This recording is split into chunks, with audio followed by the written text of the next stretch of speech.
여러분, 인생을 살다 보면 갑자기 불쑥 찾아오는 예상치 못한 사건들이 있습니다. 내 의도와는 전혀 다르게 흘러가 버리는 일들, 때로는 그런 사건 하나로 내 인생이 완전히 바뀌기도 하죠. 오늘 본문에 등장하는 모세의 이야기가 바로 그렇습니다. 한 사건으로 인해 그는 왕궁에서 광야로, 높아짐에서 낮아짐으로, 자신감에서 절망으로 떨어지게 됩니다. 그러나 여러분, 그 이야기 안에서도 하나님의 계획이 있었습니다. 하나님은 그런 인생의 굴곡 속에서 모세를 훈련시키시고 준비시키셨습니다. 그리고 그 모세를 이스라엘 민족을 구원할 지도자로 세우셨죠. 어찌되었든 이제 모세는 다 자라났습니다. 애국 궁전에서 왕자로 자랐고 최고의 교육을 받았습니다. 그러나 그는 자신이 히브리인이라는 사실을 잊지 않았습니다. 어느 날 모세는 자기 백성인 히브리 사람들을 찾아갔습니다. 모세는 그들이 힘들게 일하는 모습을 보았습니다. 또 어떤 애굽 사람이 자기와 같은 백성인 히브리 사람을 모질게 때리는 것을 보았습니다. 그 장면은 모세의 심장을 쳤습니다. 형제들이 억압받고 고통당하고 폭력을 당하는 모습을 눈으로 직접 본 거죠. 그리고 모세는 참지 못했습니다. 모세는 주변을 살펴서 아무도 없음을 보고 그 애굽 사람을 죽인 뒤에 그 시체를 모래에 파묻었습니다. 여러분, 이건 그냥 욱해서 한 일이 아니었습니다. 모세는 좌우를 살펴 사람이 없음을 확인했죠. 계획적이었고 감정적이었습니다. 감정적으로 움직이는 것은 하나님의 뜻이 아닙니다. 결국 모세는 감정적으로 했기 때문에 하나님의 때를 알지 못했습니다. 다음날 모세는 또다시 밖으로 나갑니다. 그런데 이번엔 히브리 사람 둘이 서로 싸우고 있었습니다. 모세는 그 중에서 잘못한 사람에게 말했습니다. 왜 당신과 한 핏줄인 사람을 때리는 거요? 그 사람이 대답했습니다. 누가 당신을 우리의 지도자와 재판관으로 세웠소? 그래, 애굽 사람을 죽이듯이 나도 죽일 생각이요? 그 말을 듣고 모세는 두려워졌습니다. 모세는 내가 한 일이 탈로 났구나 라고 생각했습니다. 모세는 큰 충격을 받았습니다. 히브리인들은 모세를 자신들의 구원자로 받아들이지 않았고 오히려 그의 행동이 이미 퍼졌다는 사실을 알게 되었습니다. 모세는 두려움에 빠졌습니다. 그리고 바로가 모세의 일을 듣고 모세를 죽이려고 찾았습니다. 그러나 모세는 바로에게서 달아나 미디안 땅으로 도망가 살았습니다. 하루는 모세가 우물가에 앉아 있었습니다. 왕자였던 모세가 이제는 도망자가 됩니다. 강력한 애굽에서 쫓겨나 사막과 같은 미디안 땅으로 가게 된 거죠.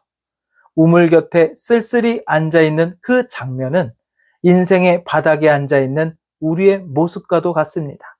그러나 거기서도 하나님은 일하십니다. 그 우물에서 모세는 한 무리의 여인들을 만납니다. 그들은 제사장 르우엘의 딸들이었고 양에게 물을 먹이러 왔습니다. 그런데 주변의 목자들이 그들을 괴롭히고 양떼를 쫓아냅니다. 그러자 모세는 여자들을 도와 양떼에게 물을 먹여 주었습니다. 히브리어로 도왔다는 말은 원래 구원하다라는 뜻입니다. 모세는 본능적으로 억눌린 자, 약한 자를 돕는 사람이었습니다. 그리고 그 여인들이 집에 돌아가 아버지에게 말합니다. 목자들이 우리를 쫓아냈지만 어떤 애굽 사람이 우리를 지켜주었습니다. 그 사람은 물을 길어서 양떼에게 먹여주기도 했습니다. 여기서 주목할 점, 그들은 모세를 애굽 사람이라 부릅니다.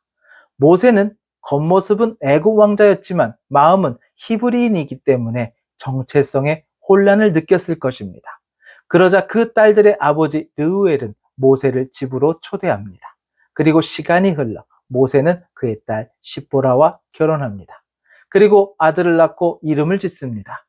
모세는 자기 땅이 아닌 곳에서 나그네로 살고 있었기 때문에 그 아들의 이름을 게르솜이라고 지었습니다.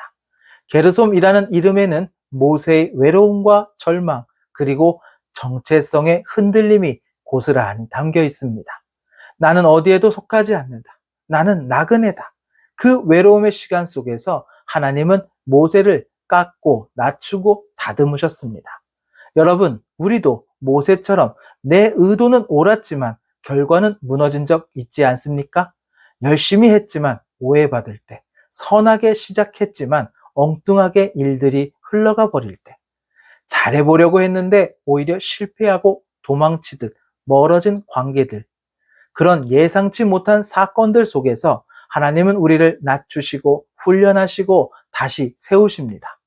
모세는 이 일로 인해 왕궁에서 나와 하나님의 광야 학교로 들어갑니다. 그리고 여러분이 아는 것처럼 40년 후 모세는 하나님께 부름받아 출애굽의 위대한 하나님의 일꾼이 됩니다.